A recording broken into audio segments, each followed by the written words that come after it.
Good morning, dear students. Welcome to Silver Bells Mansarovar Online Education. Myself, Vinod Trivedi. Today, we are going to discuss chapter number 7, Daring Discovery from Black Buck. મિત્રો આગળના લેસનની માફક આ લેસનનો પણ અનુવાદ આપણે સમજવા જઈ રહ્યા છીએ. આ જે લેસન છે તેને તમારે ઇંગ્લિશની ટેક્સ્ટ બુક સાથે રાખી અને હું એનો ગુજરાતી અનુવાદ કરીશ. બરાબર છે. અને તમારે તેને સમજવાનો પ્રયત્ન કરવાનો છે. કોઈ પણ ક્વેશ્ચન, કોઈ પણ ક્વેરી છે, આપણે પહેલાં પણ વાત કરેલી હતી કે તમને કોઈ પણ ખ્યાલ નથી આવતો તો તમે મેસેજ કરી શકો છો. પદ્ધતિ કોઈ ચેન્જ કરવી હોય તો પણ કહી શકો છો. તેની આપણે અગાઉના વિડીયોમાં પણ રજૂઆત કરી હતી. બરાબર છે. તો હવે કેટલાક ગ્રામરના વિડીયો સમજ્યા પછી તેની પ્રેક્ટિસ કરતા રહેજો અને એક લેસન આપણે અહીં સમજી લઈએ. ડેરિંગ ડિસ્કવરી, સાહસિક શોધ. મિત્રો, આ લેસન ડૉક્ટર જગદીશચંદ્ર બોઝ ઉપર બનાવેલો છે.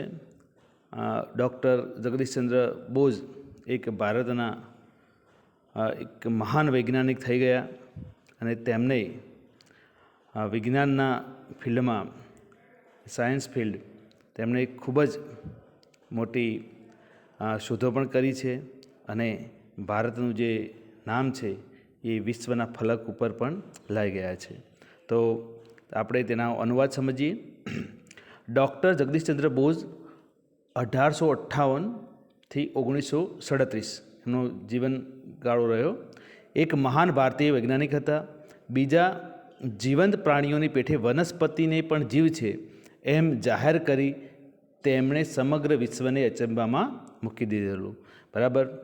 જગદીશચંદ્ર બોઝે કહ્યું હતું, તમે આગળ પણ બીજા ઘણા બધા લેસનમાં ક્યાંકનું ક્યાંક આવી ગયું છે લોઅર સ્ટાન્ડર્ડમાં, કે ડૉક્ટર જગદીશચંદ્ર બોઝે વિશ્વને કહેલું કે પ્રાણીઓની જેમ, બીજા જીવંત પ્રાણીઓની જેમ વનસ્પતિને પણ જીવ છે.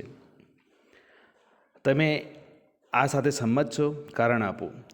બરાબર છે. ઘણી વખતે આપણને થાય કે વનસ્પતિને કઈ રીતે જીવ હોઈ શકે. બરાબર, વનસ્પતિ બોલી શકતી નથી, ચાલી નથી શકતી. તો એમને શું સમજાવવું જોઈએ? એમણે એવી પણ શોધ કરી કે બીજા જીવંત પ્રાણીઓની માફક વનસ્પતિના છોડને પણ ઈજા થાય છે, આઘાત લાગે છે.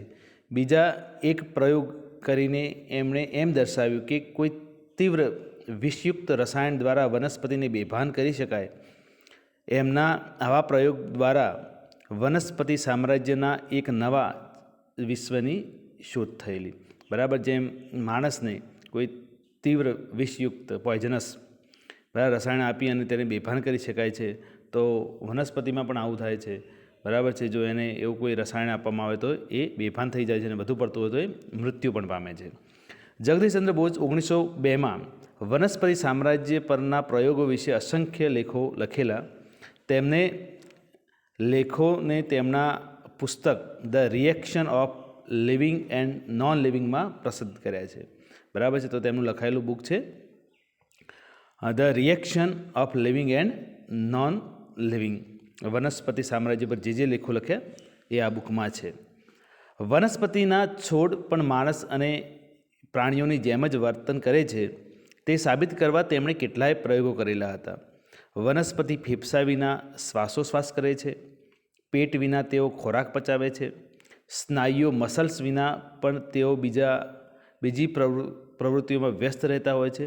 તો આમ જોઈએ તો વનસ્પતિને આપણે લિવિંગ થિંગ્સ જ કહીએ છીએ, પરંતુ બીજા જે લિવિંગ થિંગ્સમાં જે ઓર્ગન્સ હોય છે, શ્વાસોશ્વાસ કરવાની ક્રિયા છે, ખોરાક પચાવવા માટે, બરાબર છે, સ્નાયુઓ, આ દરેક વસ્તુ જોવા મળતી નથી. છતાંય એ જે માણસ કેટલીક પ્રવૃત્તિ કરે છે, માણસનું શરીર જે પ્રવૃત્તિ કરે છે એ વનસ્પતિમાં પણ જોવા મળે છે. ખોરાક પચાવવાનું છે, શ્વાસોશ્વાસની ક્રિયા થતી હોય છે.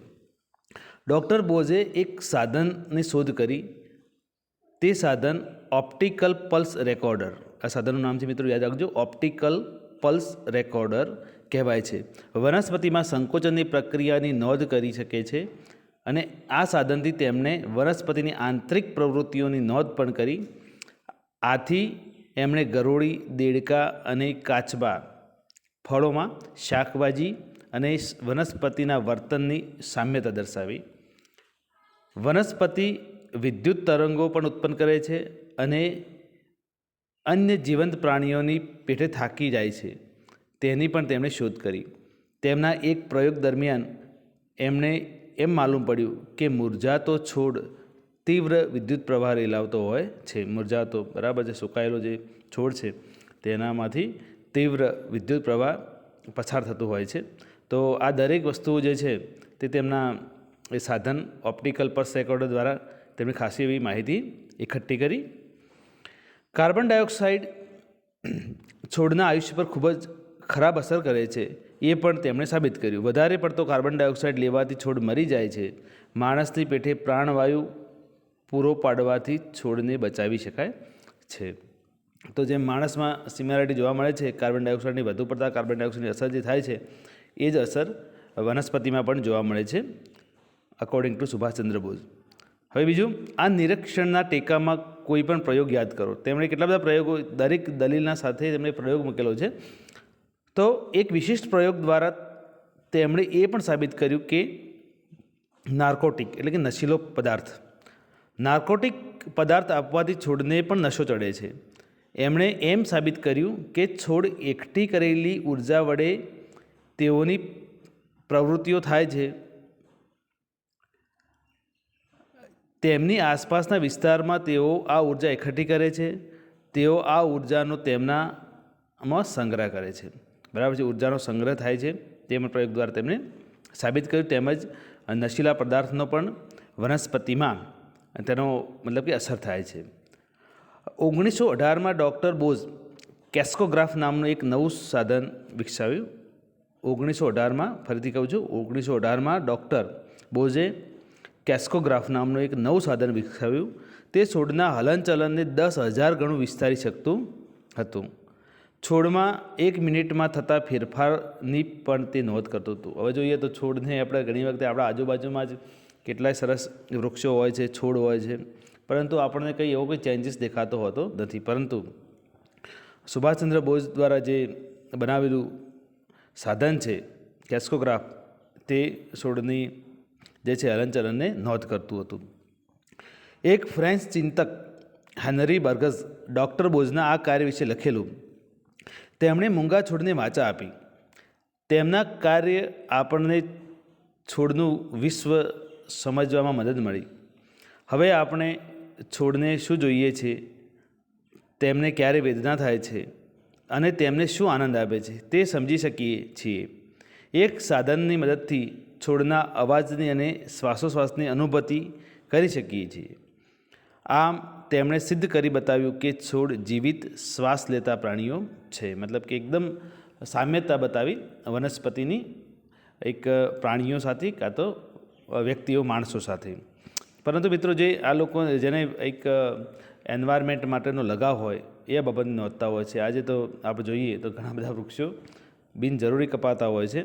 તો આ જે લોકો લાગણી શૂન્ય બન્યા છે એમના માટે ખરેખર વિચારવા જેવું છે. જગદીશચંદ્ર બોઝ જેવા મહાન વૈજ્ઞાનિકોએ વનસ્પતિને શું મહત્ત્વ આપ્યું હતું. આગળ જોઈએ મિત્રો, તમે છોડને જીવિત પ્રાણી તરીકે કદી જોયો છે? તમે ડૉક્ટર બોઝ સાથે સંમત છો? શા માટે? હવે આપણને થાય કે કોઈ છોડ છે એને જીવંત કઈ રીતે આપણે વિચારવો, એને શ્વાસોશ્વાસની ક્રિયા છે, બરાબર છે, એને દુઃખ થાય છે, આ દરેક લાગણીઓને અનુભવ કઈ રીતે કરે છે એ આપણે સહમત છીએ. તો જોઈએ આગળ. પેરિસમાં 1900માં ધ વર્લ્ડ ફિઝિક્સ કોંગ્રેસ મળેલી. ડૉક્ટર બોઝે તેમના વિચારો રજૂ કર્યા. લોકોને તેમના વિચારોથી આશ્ચર્ય થયું. પદાર્થની ઘટનાઓને કોઈ સીમામાં બાંધી શકાય નહીં એ તેમણે સ્પષ્ટ કર્યું. જીવંત અને જળ વચ્ચેનો તફાવત બહુ મોટો નથી. જીવંત અને જળ, નિર્જીવ વચ્ચે કોઈ મોટો તફાવત નથી. આપણે મોટાભાગે માનીએ છીએ તેમ તે અભેદ છે તેવું પણ નથી. મતલબ કે તેના વિશે ક્લિયર થાય એવું પણ ના ખ્યાલ આવે એવું છે નહીં. બરાબર છે, જીવંત અને જળ વચ્ચે લાંબો મોટો તફાવત નથી. એ સમયના લોકો તેમના આ વિચારોને પ્રમાણભૂત માનતા નહોતા. તેમના વિચારોને તેઓ અર્થહીન માનતા હતા. તેથી ડૉક્ટર બોઝે તેમના પ્રયોગોને પ્રકાશિત કર્યા. તેમણે પ્રયોગોનું પ્રત્યક્ષ નિર્દેશન પણ કર્યું. લોકોને ભારે આશ્ચર્ય થયું. શરૂઆતમાં જ્યારે પેરિસમાં તેમણે કહ્યું કોઈ મોટો તફાવત નથી જળ અને જીવંત વચ્ચે, પરંતુ લોકોએ માન્યું નહીં, પરંતુ તેમના પ્રયોગો પછી ત્યાં બેઠેલા દરેકને અનુભવ થયો સાચી વાત છે. ડૉક્ટર બોઝે જે કહ્યું છે દરેક વસ્તુ સાચી છે. 1917માં ભારતમાંની બ્રિટિશ સરકારે સરની પદવી આપી તેમનું સન્માન કર્યું. તેમના 59માં જન્મદિવસે કોલકાતામાં સંશોધન સંસ્થાની સ્થાપના કરી. આખી કુદરત જીવન અને સંવેદનાથી ભરપૂર છે એમ ડૉક્ટર બોઝ માનતા હતા. તેમનું કહેવું છે કે કુદરત જે છે એ દરેક વસ્તુ લાગણીઓથી ભરપૂર છે, સંવેદનાથી ભરપૂર છે એવું માનતા હતા. કુદરત ગહન રીતે પોતાની અભિવ્યક્તિ કરે છે. આપણે જો તેને સાચી રીતે સમજીએ તો આપણને તેની સાથે સંવાદ સાધી શકીએ. બરાબર છે. અને તેમણે કહ્યું કે ખરેખર જો તમે વૃક્ષો પ્રત્યે લગાવ છે અને તમે સમજો છો તો ઘણી બધી બાબતો, ઘણી બધી વેદનાઓ આપણને સમજવા મળે છે.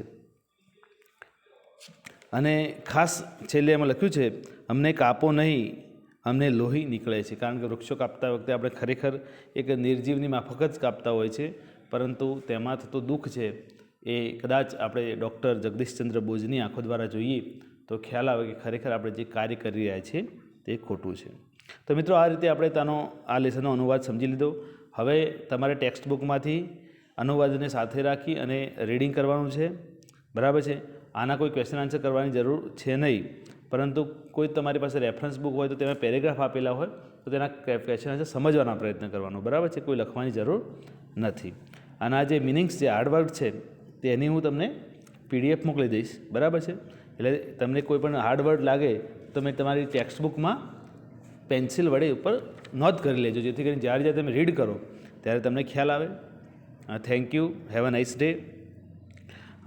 ગ્રામર સેક્શનમાં કેટલાક વિદ્યાર્થીઓ મેસેજ મોકલે છે, સર આમાં ખ્યાલ નથી આવતો, આમાં ખ્યાલ નથી આવતો. ખાસ કરીને જે આપણે સિમ્પલ કમ્પાઉન્ડ સેન્ટેન્સની બાબત મને મળી છે. બરાબર. તો તેમાં હવે થોડા વિડીયો હજુ આપણે વધારે બનાવીશું, કારણ કે જો શું છે, આગળનું આપણું બેઝિક થોડું ક્લિયર નહીં હોય તો તેમાં થોડો ટાઈમ લાગશે, પણ થઈ જશે મિત્રો. બરાબર છે. આપણે સ્પેશિયલી સિમ્પલ સેન્ટેન્સ, કોમ્પ્લેક્સ અને કમ્પાઉન્ડના અને કઈ રીતે કન્વર્ટ કરી શકાય સિમ્પલ ટુ કોમ્પ્લેક્સ યા કમ્પાઉન્ડ, એ પણ ચર્ચા કરીશું. Thank you. Have a nice day.